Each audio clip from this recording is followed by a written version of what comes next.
नमस्कार. Mona cooking and chef सिक्रेटमध्ये आपल्या सर्वांचं स्वागत आहे. आज आपण बनवणार आहोत काळ्या मसाल्याची उडदाची डाळ, काळी उडदाची डाळ. आपल्याला काळ्या मसाल्याची काळी उडदाची डाळ बनवण्यासाठी आधी आपल्याला डाळ स्वच्छ करून धुवून शिजवून घ्यायची. त्याच्यासाठी आपण कुकर लावायचं आहे. मी कुकरमध्ये 1 तांब्या पाणी टाकलं आहे. ते छान उकडल्यानंतर आपण अशा पद्धतीने काळी उडदाची डाळ घेतली आहे. ती स्वच्छ करून घ्यायची आहे.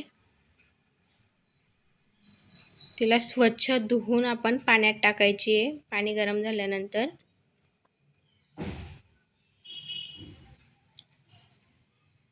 अशा पद्धतीने छान उकळी आल्यानंतर आपण त्याच्यात 1 चमचा तेल घालून कुकर लावून घेणार आहोत.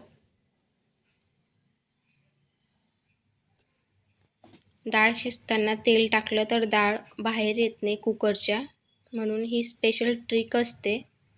कुठलीही डाळ किंवा काहीही शिजवत असताना आपण जर कुकरला भात जरी लावला तरी त्याच्यात थोडंसं तेल टाकलं ना पाण्यात, तर ते बाहेर निघत नाही पाणी. म्हणून तेल आवश्यक टाकायचं आहे. आता आपण काळा मसाला तयार करून घेणार आहोत. त्याच्यासाठी मी 8-10 लसणाच्या पाकळ्या, मला भाजी कमी बनवायची म्हणून मी 1 मोठा काळा भुजून घेतलेला कांदा घेतला आहे आणि टोमॅटो घेतला आहे 1, त्याला बारीक चिरून घेतला आहे जेणेकरून मिक्सरमध्ये पटकन होईल. आता मी गरम मसाला 1 चमचा, धना पावडर 1 चमचा, लाल तिखट 2 चमचे आणि जिरं अर्धा चमचा आणि किसलेल्या खोबऱ्याचं किसही टाकलं आपण. थोडंसं पाणी टाकून ते मिक्सरला फिरवून घ्यायचं आहे. बघू शकता जितकं बारीक होईल तितकं बारीक आपण करून घ्यायचं आहे. 10 मिनिटांनंतर आपण गॅस बंद करायचा आहे. आपले डाळ शिजवायचा. डाळ शिजायला जास्त वेळ नाही लागत, 10 मिनटं पुरेसे असतात. आता आपण ग्रेव्ही बनवायला घेऊ. ग्रेव्ही बनवण्यासाठी आपल्याला 3-4 चमचे तेल टाकलं आहे. त्यात आपली मिक्सरला लावलेली ग्रेव्ही आपण तेल गरम झाल्यानंतर त्याच्यात टाकायची आहे आणि तेलात थोडा वेळ होऊ द्यायची आहे. तिला परत तेल येतं तोपर्यंत आपल्या ग्रेव्हीला तेल सुटू द्यायचं आहे. अशा पद्धतीने बघू शकता किती छान दिसतंय. तेलात होऊ द्यायची, अजिबात वरून पाणी टाकायचं नाही आधीच. छान तेल आल्यानंतर थोडंसं पाणी टाकून पुन्हा आपल्याला तेल येऊ द्यायचं आहे. बघू शकता अशा पद्धतीने थोडं पाणी टाकून पुन्हा आपल्याला तेल येऊ द्यायचं आहे. अशा पद्धतीने किती छान दिसते आपली ग्रेव्ही.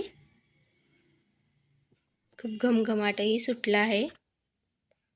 आता आपण जी डाळ शिजवायला टाकली होती ती डाळ सरळ डायरेक्ट आपण कढईमध्ये टाकायची कुकरमधून. तिच्यातले ते काळे सालटे काढायचे नाही आहे आणि शिजवलेल्या डाळीचं ते पाणी असतं कुकरमध्ये तेही फेकायचं नाही आहे. ते पाणीही आपल्याला भाजीतच टाकायचं आहे जेणेकरून आपली भाजी दाटसर होईल आणि तिची चव अजून वाढेल. बघू शकता अशा पद्धतीने. तुम्हाला जर का अजून जास्त पाणी वाढवायचं असेल, पातळ हवी असेल तर पाणी अजून टाका. नसेल जास्त पातळ हवी तर मग पाणी कमीच राहू द्या. चवीनुसार मीठ टाकायचं आहे. छान उकळी येऊ द्यायची आणि हळद थोडीशी टाकायची. काळ्या मसाल्याच्या भाज्यांमध्ये जास्त हळद जात नाही. अशा पद्धतीने 10 मिनटं आपल्याला छान भाजी एकदम कमी गॅसवर गतकून घ्यायची. बघू शकता 10 मिनटानंतर आपली भाजी किती छान अप्रतिम दिसते.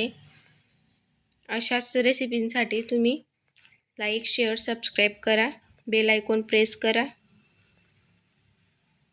अशाच नवनवीन व्हिडिओ तुमच्यापर्यंत पोहोचत राहतील.